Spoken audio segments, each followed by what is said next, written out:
America almost never misses an opportunity to praise its ally. Our ironclad commitment, and I mean ironclad, to Israel's security has meant the closest military cooperation between our two countries in history. Or point a proverbial punch at its greatest adversary. Let there be no doubt. America is determined to prevent Iran from getting a nuclear weapon, and I will take no options off the table to achieve that goal. However, for many American Jews and Israeli supporters, Barack Obama's war of words against Tehran doesn't go far enough. It's not enough to simply state, I'm committed to Israel's security.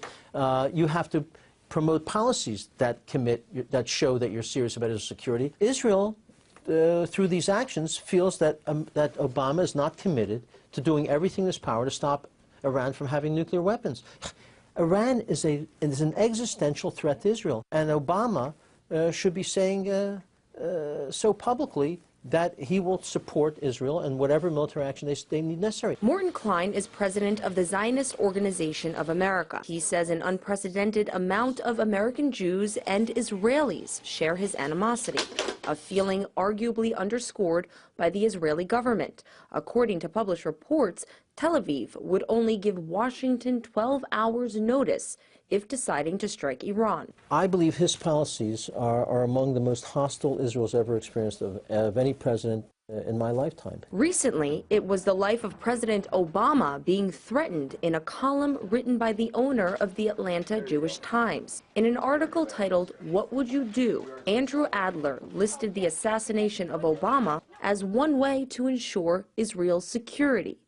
He wrote in part, "Give the go-ahead for U.S.-based Mossad agents to take out a president deemed unfriendly to Israel in order for the current vice president to take his place, and forcefully dictate that the United States policy includes helping the Jewish state obliterate its enemies." I think that the threat made to Obama that you either play ball with us or we are going to kill you either politically or literally, I think that it is a serious threat that we all have to take seriously. The American president depends upon money in order to be reelected, along with all of the members of Congress. And AIPAC is the largest, singularly largest lobbying group in the United States. It is the kingmaker and the kingbreaker. The American Israel Public Affairs Committee, known as AIPAC, declined RT's request for an interview.